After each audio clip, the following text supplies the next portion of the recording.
हरे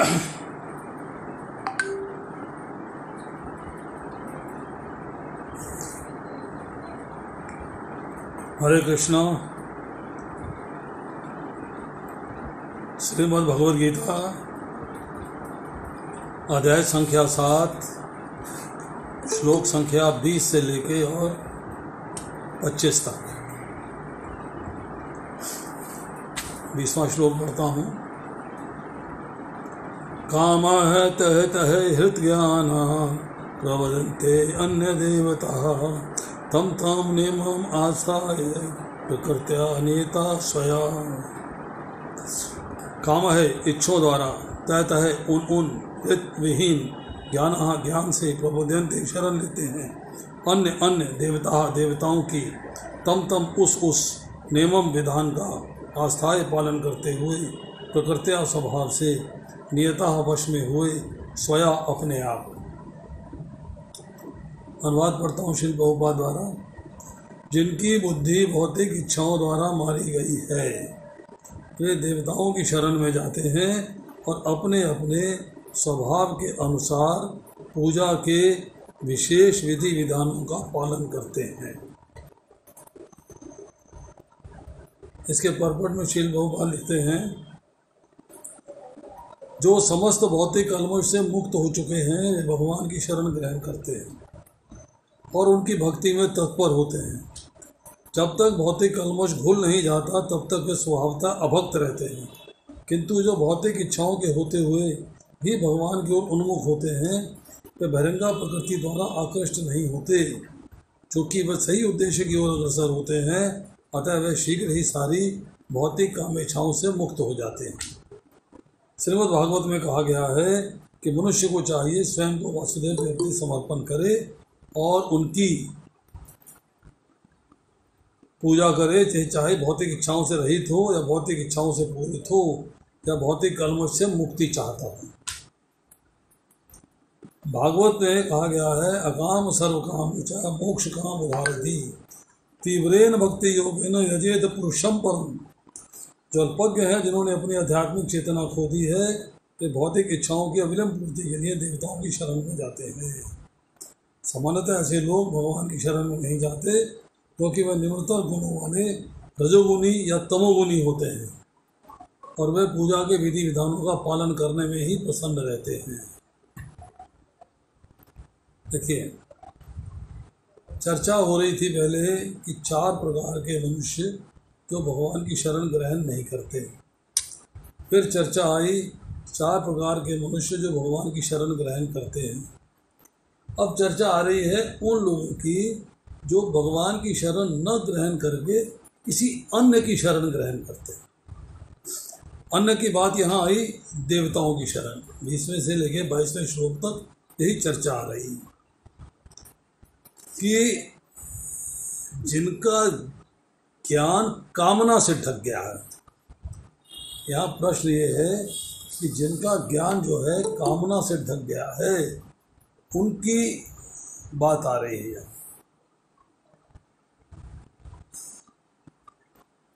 मनुष्य शरीर मिला है भगवान की प्राप्ति के लिए, ये बात अंडरस्टैंड होनी चाहिए, नहीं हुई।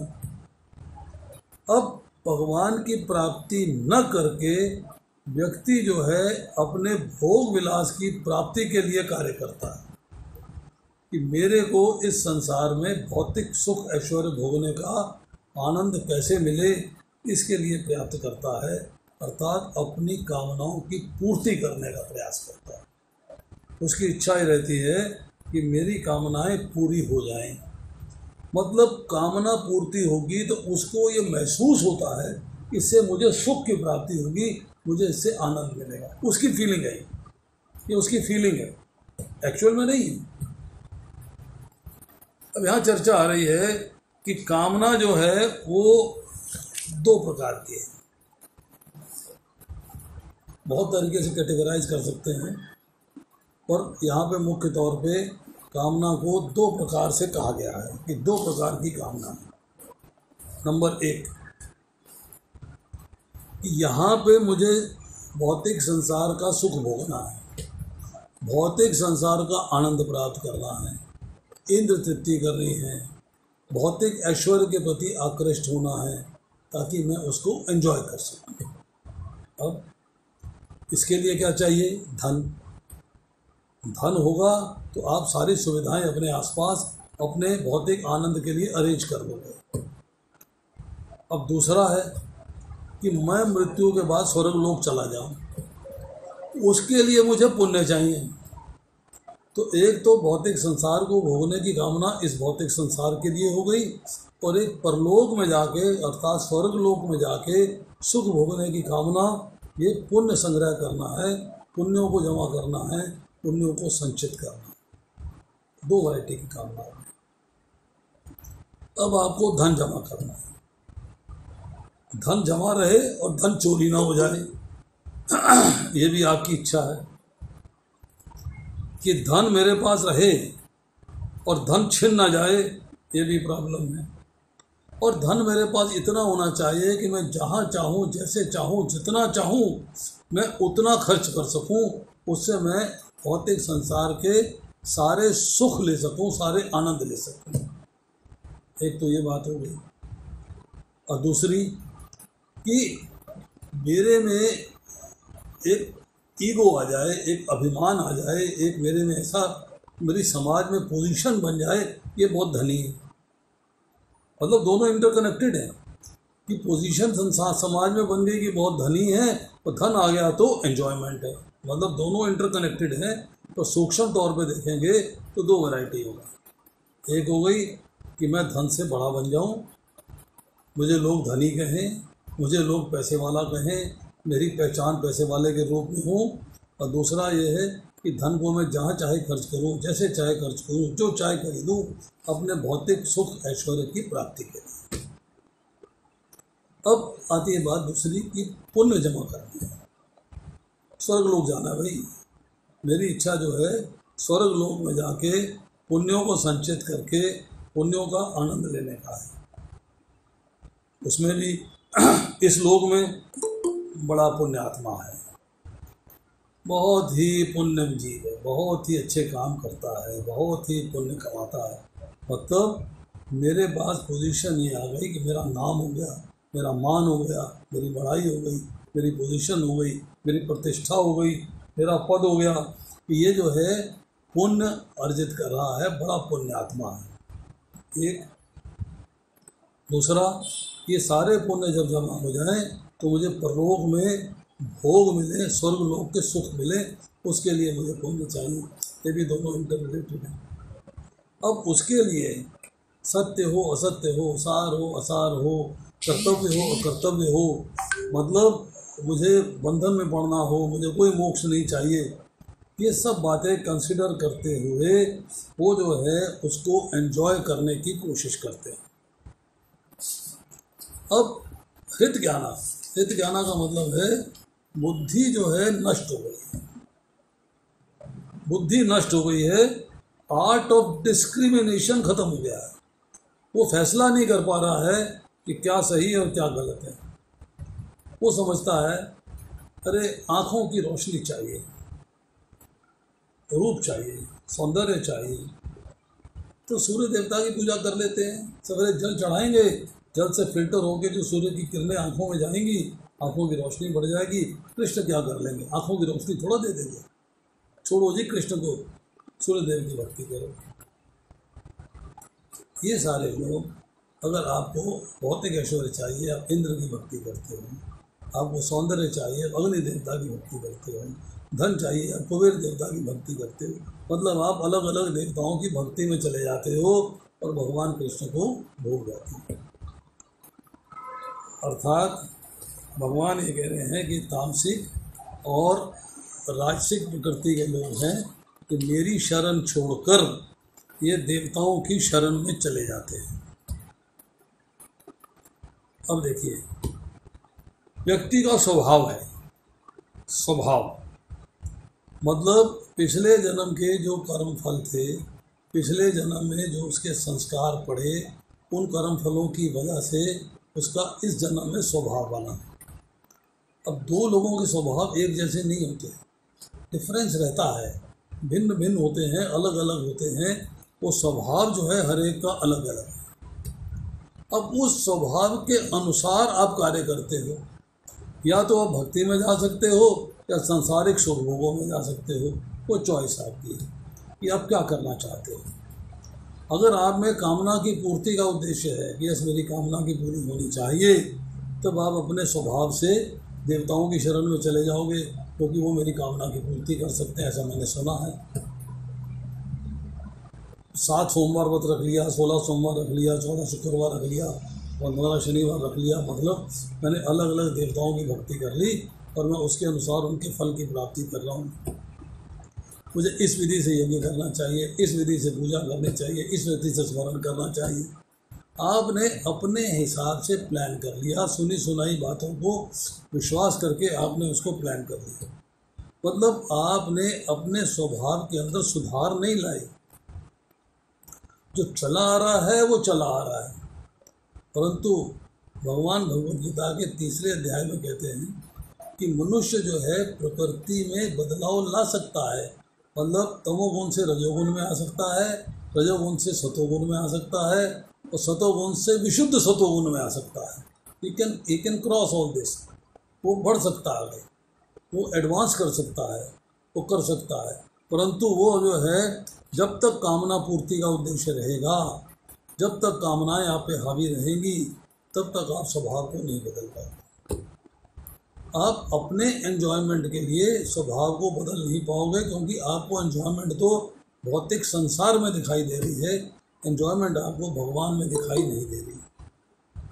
आपकी जो इच्छाएं हैं, आपकी जो एंजॉयमेंट है, वो भौतिक संसार में हो गई। तो इसलिए आप अपने स्वभाव को नहीं बदल पाते। आप वैसे की वैसे ही रहोगे जैसे कि आपने स्वभाव अपने पिछले जन्मों के अनुसार अर्जित किया है। एक बात। अब आइए इसके बाद 21वां श्लोक है। ये याम याम तनुम भक्त श्रद्धया अर्चितुम इच्छति तस्य तस्य अचलाम श्रद्धाम तामे विद्धामि अहम। मैं प्रत्येक जीव के हृदय में परमात्मा स्वरूप स्थित हूँ। जैसे ही कोई किसी देवता की पूजा करने की इच्छा करता है, मैं उसकी श्रद्धा को स्थिर कर देता हूँ, जिससे वह उसी विशेष देवता की भक्ति कर सके। इम्पॉर्टेंट पॉइंट क्या है कि जैसे कोई देवता की पूजा करने की इच्छा करता है, भगवान उसकी श्रद्धा को उसी में स्थिर कर देते हैं, जिससे वह उस देवता की भक्ति कर सके। इसको अंडरस्टैंड करना। प्रभुपाद जी लिखते हैं कि ईश्वर ने हर एक को स्वतंत्रता प्रदान की है, इंडिपेंडेंस ऑफ विल। आप जैसा चाहें वैसा कार्य कर सकते हैं। परंतु अगर कोई भौतिक भोग भोगने का इच्छुक है और इसके लिए देवताओं से सुविधाएं चाहता है, तो प्रत्येक हृदय में परमात्मा स्वरूप जो स्थित हैं, वो उनके मनोभावों को जानकर उसके अनुसार सुविधाएं प्रदान कर देते हैं। समस्त जीवों के परमपिता के रूप में वो स्वतंत्रता में हस्तक्षेप नहीं करते, अपितु वो सुविधाएं प्रदान करते हैं जिससे वो अपनी इच्छाओं की पूर्ति कर सकें। अब प्रश्न ये आता है, प्रभुपाद जी ने बड़ी सुंदर पर्पट लिखा है। कहते हैं प्रश्न ये है कि सर्वशक्तिमान ईश्वर जीवों को ऐसी सुविधाएं प्रदान करके उन्हें माया के पाश में गिरने ही क्यों देते हैं। इसका उत्तर यह है कि अगर भगवान उन्हें कंट्रोल कर लें तो स्वतंत्र इच्छा का अर्थ ही क्या रह जाएगा। इंडिपेंडेंस ऑफ फ्री विल, उसका अर्थ क्या रह जाएगा। उसका अर्थ यही है कि तू जो चाहे कर, जैसा चाहे वैसा कर, चॉइस इज योर्स। और यहाँ भगवान ने फिर अंतिम आदेश दिया है कि अन्य सारे कार्यों को त्याग कर एकमात्र उनकी शरण में आ जाएं, इससे मनुष्य सुखी हो जाएगा। अब आती है बात समझने वाली। जैसे हमने चर्चा करी कि भगवान इच्छा को अपने में दृढ़ क्यों नहीं कर देते। आंसर ये मिला कि अगर अपने में दृढ़ कर देंगे तो मनुष्य जन्म में जो स्वतंत्रता है उसकी सार्थकता क्या रह जाएगी, उसकी वैल्यू क्या रह जाएगी। अब एक डाउट, पहला डाउट, कि आप सबकी श्रद्धा अपने में स्थिर क्यों नहीं करते। इसका हमें उत्तर मिल गया। तो जीव की स्वतंत्रता का क्या होगा। अगर मैंने स्वतंत्रता अपने में फिक्स कर दी तो मैं स्वार्थी कहलाऊंगा। मैं स्वार्थी नहीं हूँ, मैं जीवों का हितैषी हूँ। मैं जीवों के लिए त्याग भी करता हूँ, मैं जीवों का हितैषी हूँ। सूर्य सर्वभूतानां, मैं उनके लिए सब कुछ करने के लिए तैयार रहता हूँ। नाउ नंबर 2 कि अगर श्रद्धा देवताओं में होगी, अगर श्रद्धा जो है देवताओं में होगी तो साधुता क्या हुई भाई। मतलब जीव का तो अहित हो गया, जीव का तो हित नहीं हुआ, आपके धाम तो नहीं आ पाएगा। ज़्यादा से ज़्यादा क्या होगा, देवताओं के धाम चला जाएगा, उससे आगे तो नहीं जाएगा। तो कहते हैं कि अगर कोई व्यक्ति किसी देवता में श्रद्धा रखता है और मैं उसकी श्रद्धा को वहाँ से हटा के अपने में फिक्स कर देता हूँ तो वो अल्टीमेटली क्या होगा, मेरे में श्रद्धा फिनिश हो जाएगी उसकी। मेरे में जो थोड़ी बहुत श्रद्धा उसकी बची हुई है वो भी समाप्त हो जाएगी। देखो जी, मैं तो अच्छा भला उधर जा रहा था, मुझे खींच के अपनी तरफ ले लिया, मेरा तो अच्छा पूर्ति होने नहीं दी। तो मैं तो इच्छाओं का मारा हुआ हूँ, मैं तो इच्छा की पूर्ति करना चाहता था, मेरी इच्छा की पूर्ति नहीं होने दी और मुझे अपने में फंसा दिया, तो मेरे में अश्रद्धा हो जाएगी। डाउट नंबर 3 कि श्रद्धा देवता में दृढ़ हो गई और होती चली गई, पक्की होती चली गई, तो अल्टीमेटली तो पतन होगा। पुनरअपि जन्मम पुनरअपि मरणम। पर मान लो पुण्य कर्म के अनुसार देवताओं के लोक में चले भी गए तो वहाँ पे पुण्य कर्म क्षीण होने पे वापस लौट कर इस संसार में आना पड़ेगा। यहाँ पर आंसर है कि मनुष्य को अपनी इच्छा बदलने की स्वतंत्रता है, वो जैसा चाहे वैसी इच्छा कर सकता है और जब चाहे उसे बदल सकता है। यही ह्यूमन लाइफ की क्वालिटी है, ये उसका एक गुण है। सो जो इंटेलिजेंट हैं, जो बुद्धिमान हैं, वो भगवान कहते हैं मेरे पास आएंगे, वो मेरे पास आएंगे, they will come to me. Now श्लोक संख्या 22।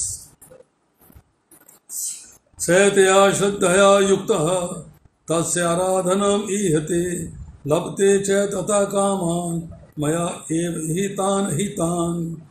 ऐसी श्रद्धा से समन्वित है देवता विशेष की पूजा करने का यत्न करता है और अपनी इच्छा की पूर्ति करता है, किंतु वास्तविकता तो यह है कि सारे लाभ केवल मेरे द्वारा प्रदत्त हैं। देवतागण, प्रभुपा जी लिख रहे हैं, देवतागण परमेश्वर की अनुमति के बिना अपने भक्तों को वर नहीं दे सकते। मीन्स अगर देवताओं को वरदान देना है तो उसकी परमिशन, उसकी सैंक्शन भी भगवान ने दी हुई है। अब जीव भले ही भूल जाए कि प्रत्येक वस्तु परमेश्वर की संपत्ति है, किंतु देवता ऐसे नहीं भूलते। उनको अपनी लिमिटेशंस पता है कि मेरी लिमिटेशन ये है। इंद्र देवता है, उसको प्रसाद करनी है, बादल लाने हैं, मेघ करने हैं, वर्षा करनी है, उसको अपनी लिमिटेशन पता है। वो अग्नि देवता के काम में दखल नहीं देगा, पर अग्नि देवता जो है वो वरुण देवता के काम में दखल नहीं देंगे। वरुण देवता इस तरह प्रत्येक देवता की अपनी अपनी लिमिटेशंस हैं, पर उन्हीं के अनुसार जो है वांछित फलों की प्राप्ति कराते हैं। माध्यम है भगवान, मतलब भगवान ने उनको माध्यम बना दिया कि आप ये कार्य कर सकते हो, दिस इज योर सैंक्शन, इतना काम आप कर सकते हो। परंतु प्रभुपा जी लिखते हैं कि जो शुद्ध भक्त है वो आवश्यकता पड़ने पर परमेश्वर से याचना करता है, सकाम कर्म योग में आ जाता है।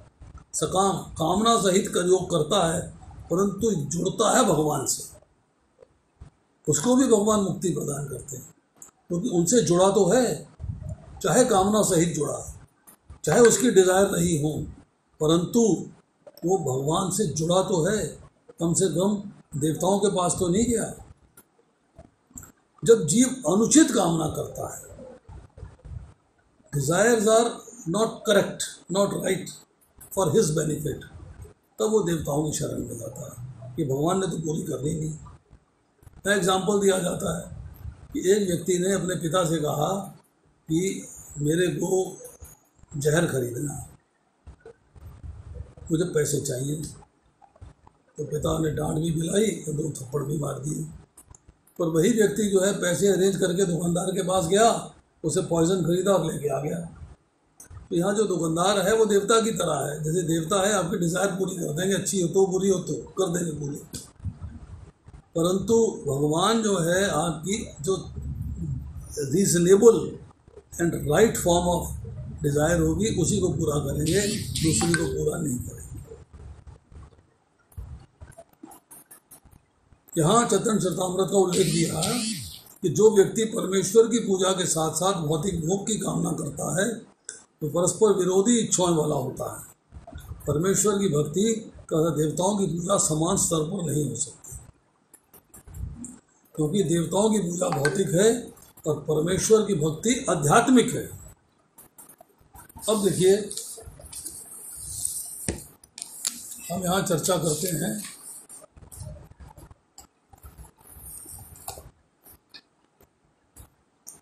श्रद्धा तो मेरे द्वारा दी गई, मैंने उसे स्थिर कर दिया। व्यक्ति का भाव देवता में है, परंतु देवता में इतनी शक्ति नहीं है कि वो आपकी भक्ति के भाव को अपने में स्थिर कर दें। तो स्थिरता भगवान देते हैं। देवता में शक्ति नहीं है कि आपके भक्ति की भाव को, आपकी श्रद्धा को अपने में स्थिर कर दें। वो भाव जो है, वो भक्ति जो है, वो स्थिरता जो है, वो भगवान देते हैं। यही कह रहे हैं कि मेरे द्वारा दी गई। अब सकाम भाव से उसने देवता की उपासना करी, कामना सहित कार्य किया पर देवता के प्रति किया, दुखों को दूर करने के लिए किया, कामना पूर्ति की आशा करी और कामना पूरी हो गई, कामना फुलफिल हो गई। पर भगवान कहते हैं वो कामना भी मैं ही पूरी कर रहा हूँ, पर वो मानता है कि इस कामना को भगवान ने पूरा नहीं, देवता ने पूरा किया है, भगवान ने पूरा नहीं किया। वो इसको ये मान के चलता है कि इसको जो है देवता पूरी कर रहे हैं, इसको भगवान पूरी नहीं कर रहे। भगवान कहते हैं कि देवताओं में मेरी ही शक्ति है, इट्स माई पावर, मैंने उन्हें सैंक्शन दिया है, मैंने उन्हें पावर दी है और मेरे ही विधान से, मेरे ही सैंक्शन से, मेरी ही परमिशन से वो जो है कामना की पूर्ति करते हैं। देवता में जब अपने में श्रद्धा फिक्स करने की शक्ति नहीं है तो कामना पूर्ति की शक्ति कहाँ से आ जाएगी? Not possible, it is not possible. फिर आता है श्लोक संख्या 23, श्लोक संख्या 23। अंतवत तु फलम तेषां तद्भवति अल्पमेधसां देवान देव यज्ञ यान्ति मत भक्ता यान्ति माम अपि। अल्प बुद्धि वाले व्यक्ति देवताओं की पूजा करते हैं, उन्हें प्राप्त होने वाले फल सीमित तथा क्षणिक होते हैं। देवताओं की पूजा करने वाले देवलोक को जाते हैं, किंतु मेरे भक्त अंततः मेरे परम धाम को प्राप्त होते हैं।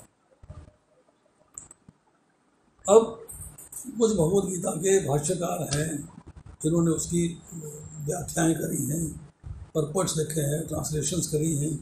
वो कहते हैं कि देवता की पूजा करो चाहे भगवान की पूजा करो, आपको तो परमात्मा से मिल ही जाना है, आपको जाना तो परमात्मा के यहाँ ही है। परंतु प्रभुपाद यहाँ लिखते हैं कि देवताओं के उपासक भिन्न लोक को जाते हैं जहाँ भिन्न देवता उपस्थित हैं। 9वें अध्याय में चर्चा आएगी, देवताओं को पूजने वाले देवताओं को लोक में जाते हैं, भूतों को पूजने वाले भूतों को लोक में जाते हैं। परंतु भगवान कहते हैं कि मेरे को पूजने वाले मेरे लोक में आते हैं। सूर्य की उपासना करने वाले सूर्य के लोक को, चंद्रमा के उपासक चंद्रमा को प्राप्त होता है, इंद्र को प्राप्त करना इंद्र लोक को प्राप्त होता है। परंतु अगर कोई मेरी पूजा करता है तो मेरे धाम को प्राप्त होता है। यहाँ प्रभुपाद जी ने एक प्रश्न किया, यदि विभिन्न देवता परमेश्वर के शरीर के विभिन्न अंग हैं तो सबकी उनकी पूजा करने से एक जैसा फल क्यों नहीं मिलता चाहिए?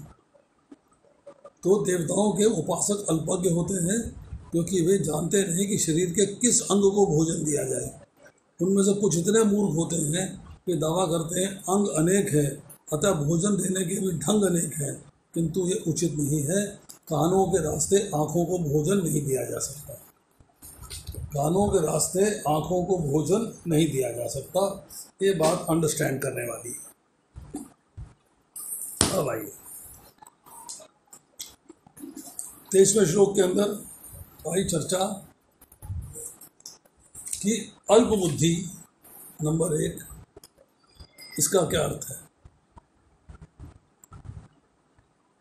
कि अगर भगवान ने विधान दिया, भगवान ने प्लानिंग करी है, भगवान ने सैंक्शन दी है, भगवान ने विधान किया कि फल तो नित्य होना चाहिए, क्यों भगवान नित्य हैं, तो अनित्य फल क्यों मिलता है देवताओं की उपासना करने से?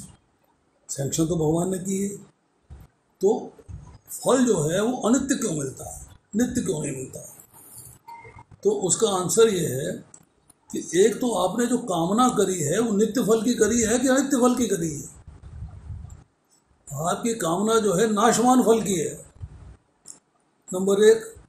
नंबर 2, आप देवताओं को भगवान से अलग मानते हो।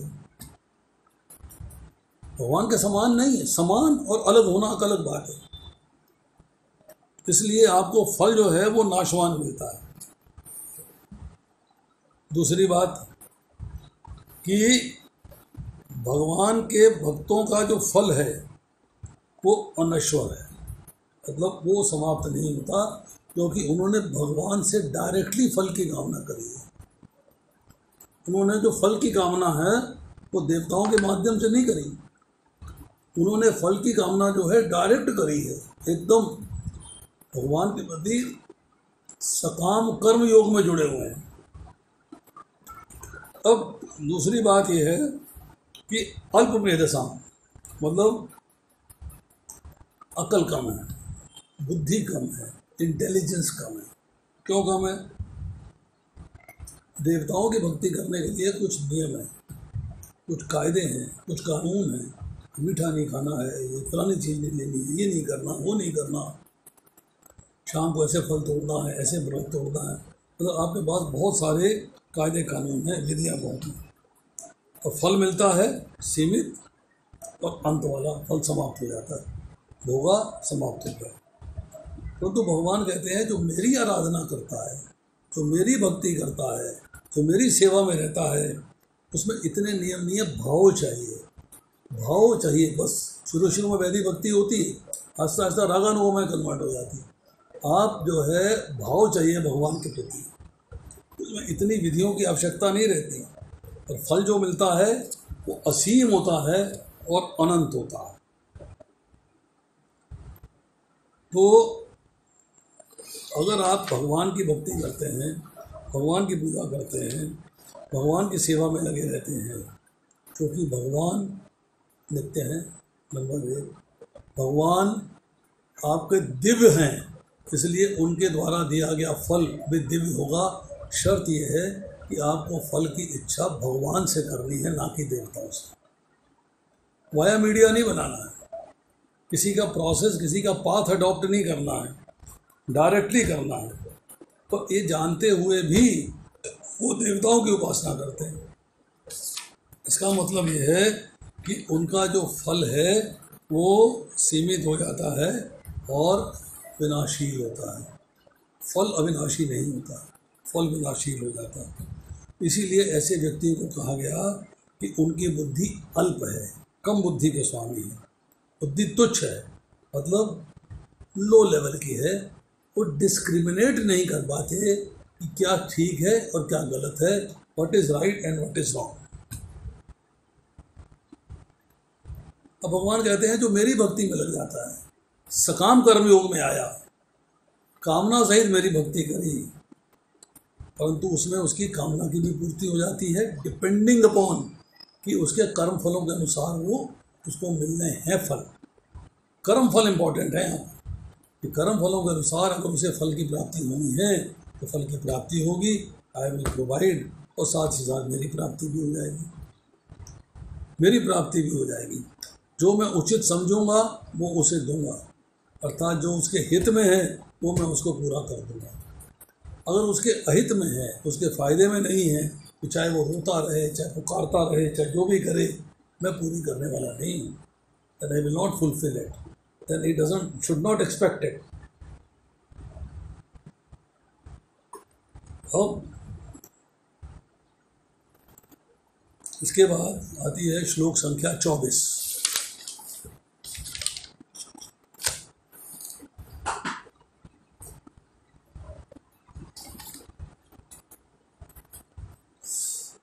अव्यक्तम व्यक्तिम आपन्नम मन्यते माम अबुद्धया परम भावम अजानन्तः मम अव्ययम अनुत्तमम। बुद्धिहीन मनुष्य मुझको ठीक से ना जानने के कारण सोचते हैं कि मैं भगवान कृष्ण पहले निराकार था, अब मैंने इस व्यक्तित्व को धारण किया है और वह अल्प ज्ञान के कारण मेरी अविनाशी तथा सर्वोच्च प्रकृति को नहीं जान पाते। अब प्रभुपाद जी लिखते हैं कि देवताओं को उपासक को पहले अल्पज्ञ कहा जा चुका है, अब निर्विशेषवादी वो भी अल्पज्ञ हैं, परंतु भगवान जो है अपने सगुण साकार रूप में सामने उपस्थित थे, तब भी निर्विशेषवादी अपने अज्ञान के कारण तर्क करते रहते हैं कि परमेश्वर का अंततः कोई स्वरूप नहीं होता। निर्विशेषवादी मतलब जो भगवान को कोई विशेष नहीं मानते, भगवान को निराकार मानते हैं, भगवान का कोई आकार नहीं है, निराकार ही साकार रूप में प्रकट हुए ये बात मानते हैं। तो ये नहीं मानते हैं कि साकार भगवान हैं और निराकार भी उनका स्वरूप है। जैसे कि ट्यूब है और रोशनी भी उसका स्वरूप है, रोशनी निराकार है और ट्यूब साकार है, बल्ब साकार है और रोशनी निराकार है, सूर्य साकार है, सूर्य की रोशनी निराकार है। तो यहाँ पर कहते हैं कि ब्रह्म संहिता में बताया गया है केवल वेदांत साहित्य के अध्ययन से भगवान को नहीं समझा जा सकता, परम पुरुष को केवल भगवत कृपा से जाना जा सकता है। भक्त्या माम अभिजानाति, भक्त ही मुझे जान सकता है, दूसरा कोई व्यक्ति नहीं। तो न केवल देवताओं के उपासक अल्पज्ञ होते हैं, परंतु वे अभक्त भी जो कृष्ण भावनामृत से रहित हैं, वेदांत तथा वैदिक साहित्य के अध्ययन में लगे रहते हैं, अल्पज्ञ हैं। ईश्वर के साकार रूप को समझ पाना उनके लिए संभव नहीं है। तो जो लोग परम सत्य को निर्विशेष करके मानते हैं वो अबुद्धया बताए गए हैं। इसका मतलब है कि परम सत्य के परम स्वरूप को नहीं समझते। अब देखिए इसको थोड़ा सा समझते हैं।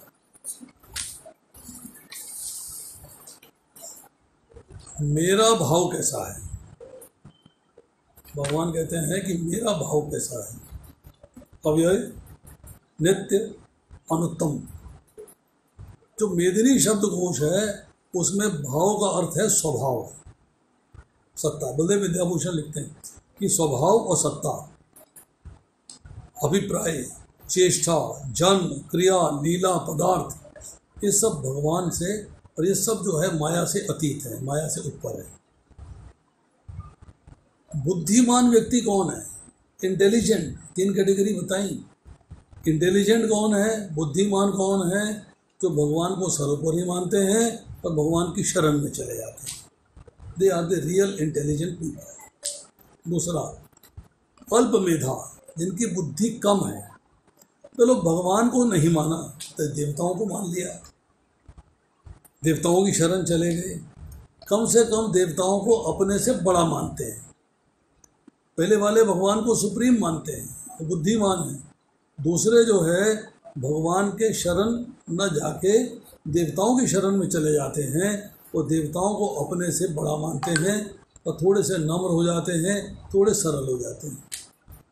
अब तीसरे देवता के लेवल पे भी नहीं टिके, वो आगे अबुद्धया, जिनमें की बुद्धि नहीं है, अर्थात जो अनइंटेलिजेंट पीपल है, जो बुद्धिहीन है। बुद्धिहीन की क्वालिटी कैसी है कि भगवान को वो देवता जैसा भी नहीं मानते, भगवान को देवता के बराबर भी नहीं मानते। वो कहते हैं हमारे जैसे हैं, निराकार हैं, हम भी निराकार हैं, उनका निराकार है, हमारा भी निराकार है, जैसे वो है ऐसे ही हम हैं।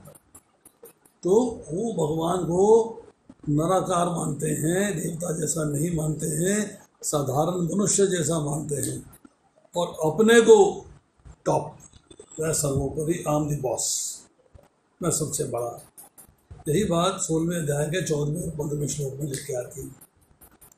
अब जो व्यक्ति जो है ये मानते हैं कि मैं साधारण मनुष्य हूँ, पहले मैं अव्यक्त था, अब मैं व्यक्त हो गया हूँ, पहले मैं मैनिफेस्टेड नहीं था, अब मैं मैनिफेस्ट हो गया हूँ, और मेरे को जन्मने और मरने वाला मानते हैं।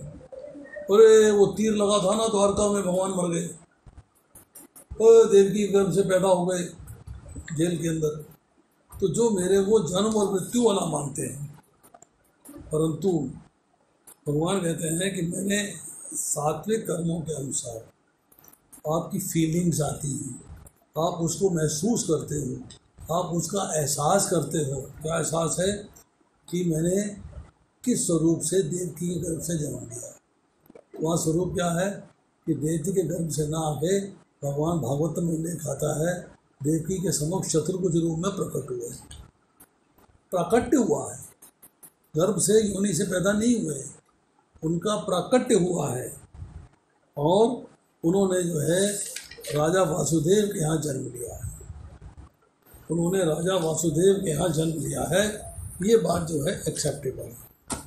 अब देखिए,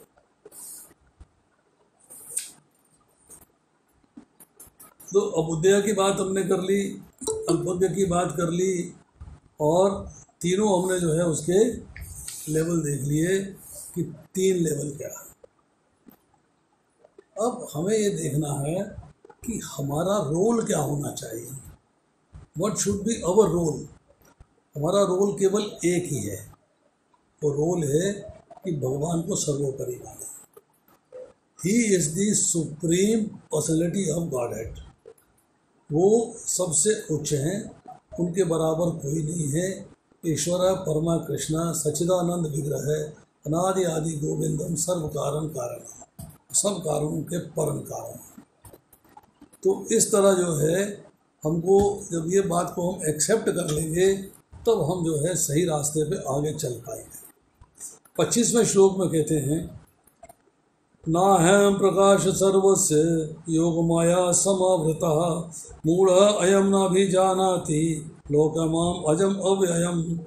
मैं मूर्खों तथा अल्पज्ञों के लिए कभी भी प्रकट नहीं हूँ, उनके लिए तो मैं अपनी अंतरंगा शक्ति द्वारा आच्छादित रहता हूँ, अतः वे नहीं जान पाते कि मैं अजन्मा तथा अविनाशी हूँ, मैं अजन्मा तथा अविनाशी हूँ।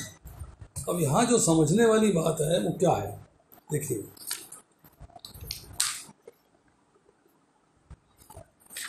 दो बातें हमें समझनी चाहिए कि भगवान माया से आच्छादित नहीं होते। भगवान अपनी अंतरंगा शक्ति माया से ढके नहीं रहते। ढका क्या रहता है? ढकी रहती है हमारी दृष्टि। Our vision of the lord is covered by maya. हमारी दृष्टि जो है उसके आगे माया का पर्दा आ जाता है, तो हम उसके पार देख नहीं पाते। तो कसूर जो है हमारी दृष्टि में है, वो माया से ढक जाती है। भगवान माया से ढके नहीं रहते, नंबर 1। नंबर 2, भगवान के द्वारा दिया गया ज्ञान भी कभी ढका नहीं रहता। हमारी बुद्धि जो माया की बनी हुई है उस ज्ञान को अंडरस्टैंड नहीं कर सकती, इसीलिए हम कहते हैं कि ज्ञान आच्छादित है। ये बात समझनी चाहिए। तो दूसरी बात, भगवान इटर्नल है और भक्ति जो उनके प्रति की जाती है वो भी इटर्नल है, वो भी इटर्नल है।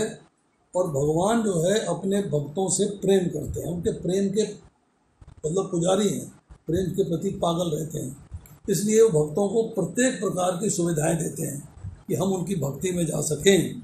परंतु हमारी मूर्खता है कि हम उनकी भक्ति में जाते नहीं, हम उसको समझ नहीं पाते हैं, हम उसकी भक्ति में नहीं जा पाते। दूसरी, मैं अज हूँ तथा विनाशी हूँ तथा जन्म मरण से रहित हूँ। भगवान ने कहा मैं जन्मा हूँ, मैं अविनाशी हूँ और मैं जन्म तथा मरण से रहित हूँ। मैं प्रकट होने की और अंतर्धान होने की लीला करता हूँ। कैसे?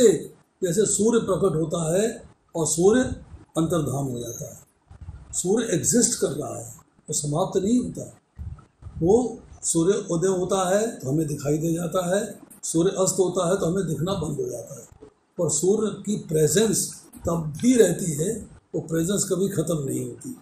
तो भगवान कहते हैं कि अजन्मा होते हुए भी मैं अवतार लेता हूँ, मैं अब ये आत्मा, मतलब मैं खर्च नहीं होता, समाप्त नहीं होता, मैं फिर भी अंतर्धान हो जाता हूँ। उसी तरह ये सूर्य प्रकट होता है और छिप जाता है। अब जो लोग मुझे जन्म मृत्यु से रहित मानते हैं वो असमूढ़ है, मतलब मूढ़ नहीं है, वो बुद्धिमान है। वो मुझे समझते हैं जन्म कर्म से मैं दिव्यम एवं योति तत्वता, वो तत्व से जानते हैं।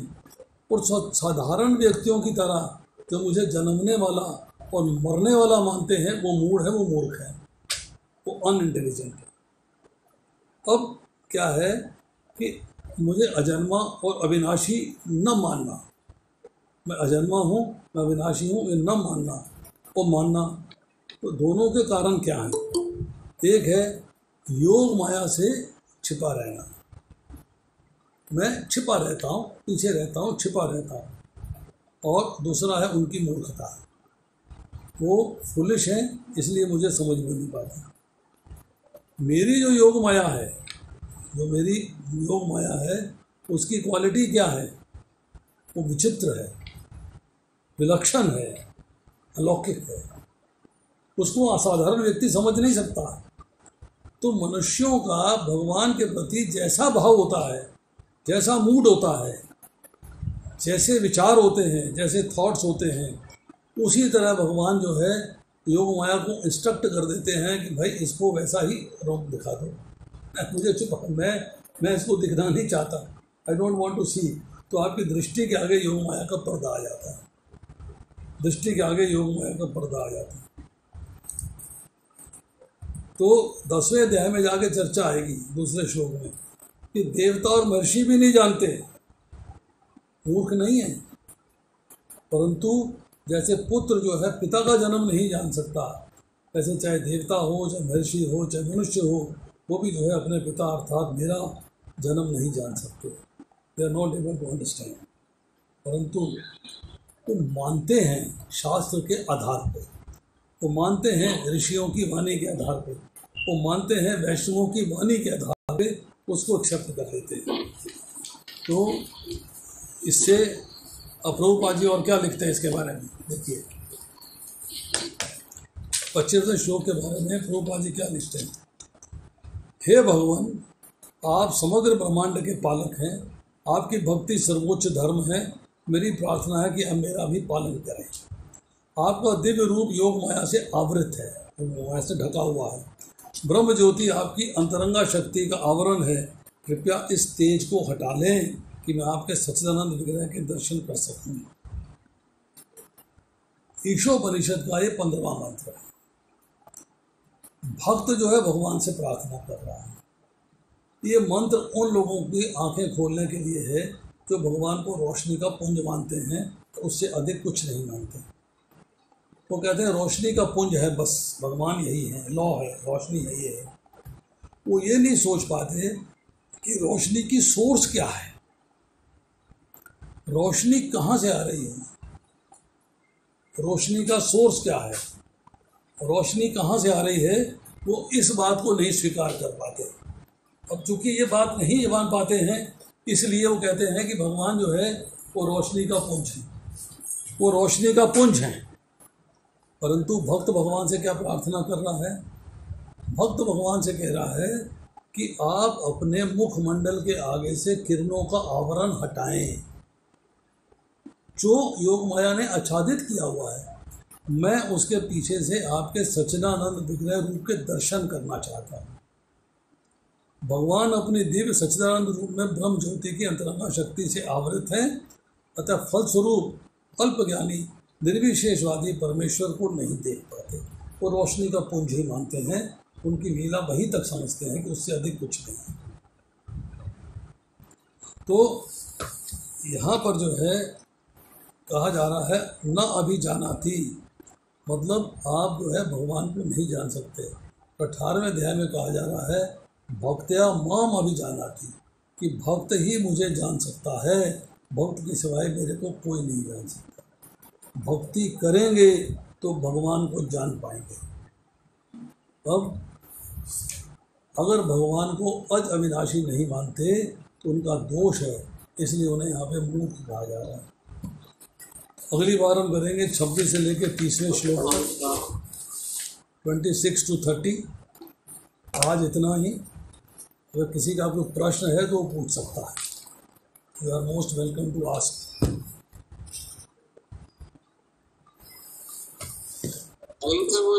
हरे कृष्णा प्रभु, हरे कृष्णा। दीपक प्रभु बताइए। हरे कृष्णा प्रभु, प्रणाम। दंडवत प्रणाम प्रभु।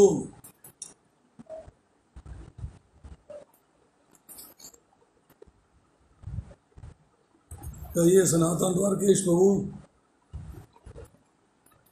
कोई प्रश्न है आपका?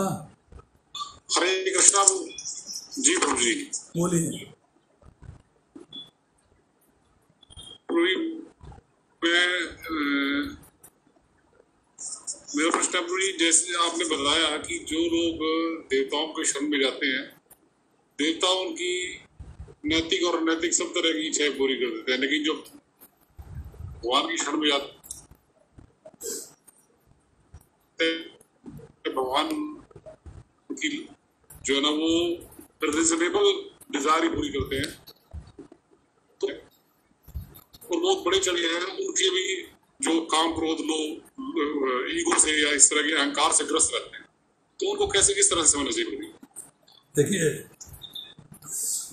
एक बात समझ लीजिएगा कि चाहे हो देवता चाहे हो भगवान, आपकी जो इच्छाएं हैं वो वही पूरी करेंगे जो आपके भाग्य में है, जो कर्म फलों के अनुरूप है। अगर आपके कर्म फल के अनुरूप नहीं होगी तो देवता आपकी इच्छा भी पूरी नहीं करेगा, क्योंकि सैंक्शन तो भगवान से आ रही है ना। आपके कर्म फलों के अनुरूप होनी चाहिए। परंतु फर्क क्या आ गया कि अगर आपके कर्मों के फल के अंदर लिखा हुआ है कि आपको भौतिक सुख भोग ऐश्वर्य की सारी वस्तुएं प्राप्त की जाएं, तो देवता आपको सैंक्शन कर देंगे, भगवान नहीं देंगे। भगवान कहेंगे इसमें इसका हित नहीं है, इसको न दिया जाए। परंतु अगर आपके कर्म फलों के अनुसार वो वस्तु आपके हित में नहीं है तो देवता भी आपको अवॉइड करेंगे, क्योंकि कर्म फल इम्पोर्टेंट पॉइंट है। सबसे इम्पोर्टेंट चीज़ ये है कर्म का फल। तो वो आपका जो है पूरी स्टोरी को कंट्रोल करता है। अब आप कहें कि साहब मैंने देवता की पूजा करी, मेरे छत पे हेलीकॉप्टर आ जाए, कर्म फल में नहीं है तो कैसे आ जाएगा? देवता दे देंगे क्या? नहीं देंगे।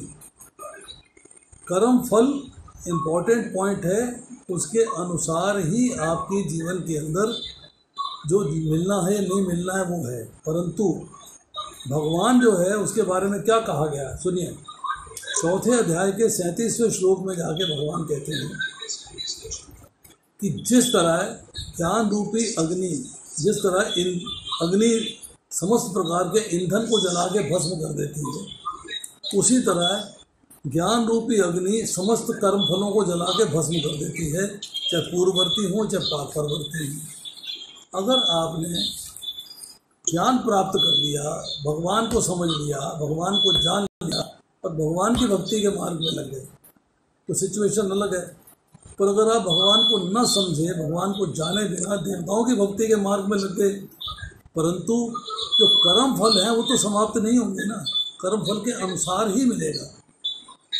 अब आपको छोटी सी स्टोरी बताते हैं।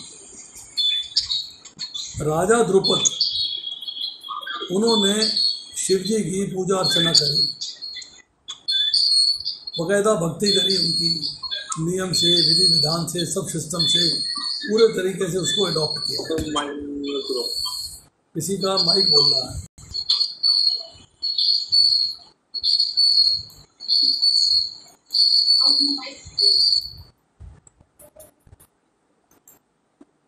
अब जब पूरे विधि विधान से भक्ति कर ली, पूरे सिस्टम से भक्ति, तो शिव जी प्रकट हो गए, पुत्री प्राप्त हुई। क्योंकि भाग्य में पुत्री थी, क्योंकि भाग्य लिखा जा चुका था क्योंकि उसी पुत्री ने भीष्म पितामह का वध करना है, उसी के अनुसार वध होना है, तो उनके भाग्य में है, तो उनको चाहिए था पुत्र। वो तो पुत्र की प्राप्ति के लिए भक्ति कर रहे थे, वो पुत्र की प्राप्ति के लिए शिव जी की पूजा अर्चना कर रहे थे। पुत्र की प्राप्ति नहीं हुई, पुत्री की प्राप्ति हुई। उस पुत्री का नाम रखा गया शिखंडनी, शिखंडनी। अब राजा द्रुपद नाराज हो गए, ये लगे मैंने आपकी विधि विधान से पूजा करी, मैंने सिस्टम से आपको सेवा अर्चना दी आपको, तो आप प्रकट हुए, तो आप मेरे को मेरी इच्छा के अनुसार वर दीजिए ना। आपने अपने आप वर कैसे दे दिया? जाओ पुत्री प्राप्त हो, मुझे एक्सेप्टेबल नहीं है, आई डोंट वांट इट। बोले अच्छा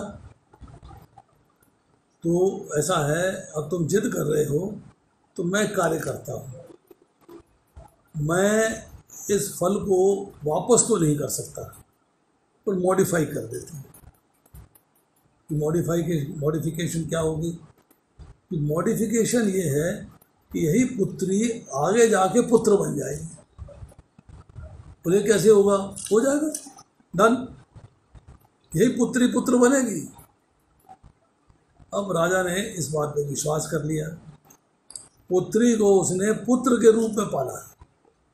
राज धर्म, पति धर्म, राजनीति धर्म, युद्ध धर्म, शस्त्र धर्म, सब प्रकार की विद्याएं दी और राजा हिरण्यवर्मा की लड़की से शादी कर दी। और जब राजा हिरण्यवर्मा की लड़की से शादी हो गई है, लड़की जब आती है वो देखती है भैया मेरी शादी तो लड़के से न करके लड़की से कर दी है, व्हाट इज दिस, ये क्या हो रहा? तो अपने पिता को संदेश भेजती है कि धोखा हो गया, मेरी शादी जो है वो लड़की से कर दी गई है, लड़के से नहीं करी है। तो राणा हिरण्यवर्मा ने क्या किया कि उनके ऊपर आक्रमण कर दिया। युद्ध हो रहा है, सब सेनाएं एकत्रित हो गई हैं। तो पुत्री ने सोचा कि युद्ध जो है मेरी वजह से हो रहा है, तो पुत्री ने राजमहल छोड़ दिया, वो वन में चली गई। जब वन में चली गई है तो वन में जाने के बाद वो उदास मोरोस दुख में रोती हुई बैठी हुई है। तो वहाँ से एक यक्षों के राजा गुजरते हैं, स्थूनाकर्म नाम है, स्थूनाकर्म। वो देखते हैं, बोले पुत्री तुम रो क्यों रही हो? बोली मैं रो इसलिए रही हूँ कि मेरे पिता ने गलती कर दी, मैं लड़की हूँ, मेरी लड़की से शादी कर दी है, लड़की को पिता को पता लगा है, उन्होंने हमला कर दिया है और देश में असंख्य लोग मारे जाएंगे, उसका कारण मैं हूँ। तो स्थूनाकर्म को दया आ गई, करुणा जागृत हुई, दया आ गई। उन्होंने कहा अच्छा ऐसा करो कि मैं एक सर्जरी करता हूँ, मैं एक कार्य करता हूँ, मैं अपना पुरुषत्व तुम्हें दे देता हूँ, तुम्हारा अस्तित्व मैं ले लेता हूँ, 1 साल के बाद तुम जो है वापस कर देना। बोली एग्रीड, ले लिया। अब वापस गई तो लड़की जो है राजा हिरण्यवर्मा की, उसने कहा अरे तो पुरुष है, मुझसे कैसे गलती हो गई, मैंने कैसे गलती कर दी, मुझसे बड़ा अनर्थ हो गया। उसने पिता को संदेश भेज दिया कि मुझे गलतफहमी हो गई थी, मुझसे मिस्टेक हो गई थी, अब इसको जो है आप अपना सेनाओं को वापस ले जाइए, सब ठीक ठाक है। 1 साल बीत गया। इस दौरान में जो यक्षों के राजा कुबेर हैं वो स्थूनाकर्म से मिलने के लिए आते हैं, और मिलने के लिए आके जब उसके राजमहल में पहुंचते हैं तो अपने अंतर्महल में छुपा हुआ है, बेडरूम में, बाहर नहीं आ रहा। उससे पूछते हैं क्यों, अब स्त्री बन चुका है, अब राजा के सामने कैसा जाए कि मैं स्त्री बन गया हूँ। तो कुबेर को जब ये मालूम पड़ती है कि स्त्री सुलभ सज्जा से बाहर नहीं आ रहा है, तो उसको जो है वो कहते हैं कि अब तुम हमेशा स्त्री बने रहोगे, कभी पुरुष नहीं बन पाओगे, मेरा शाप। तो वो शिखंडनी जो है शिखंडी बनी, और वो शिखंडी ही भीष्म पितामह के वध का कारण बनी, क्योंकि उसको कारण वही था, इसीलिए उसको जो है स्त्री रूप में पैदा होना था, स्त्री रूप में जन्म लेना था। तो जब हम ये बातें देखते हैं कि कैसे फल मिलना है और देवता कैसे फल देते हैं, किस तरीके से उसको सेटिस्फाई करते हैं, देखते हैं कि होगा वही जो आपके भाग्य में है, कि आपका भाग्य लिखा जा चुका था कि राजा द्रुपद की पुत्री ही भीष्म पितामह का वध करेगी। तो इस तरह फल वही देना है, परंतु देना है कर्म के फलों के अनुसार। परंतु जो लोग देवताओं के रास्ते न जाके डायरेक्ट भगवान के पास जाते हैं, उनको डबल फायदा होता है जो उनके लिए रिक्वायर्ड, जो उनके लिए सैंक्शनड कर्म के फलों के अनुसार फल है वो तो मिलेगा ही मिलेगा, साथ में भगवान की प्राप्ति हो जाएगी।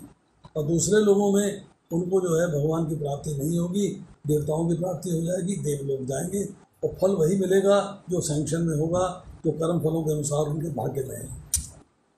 और बोलिए प्रभु जी।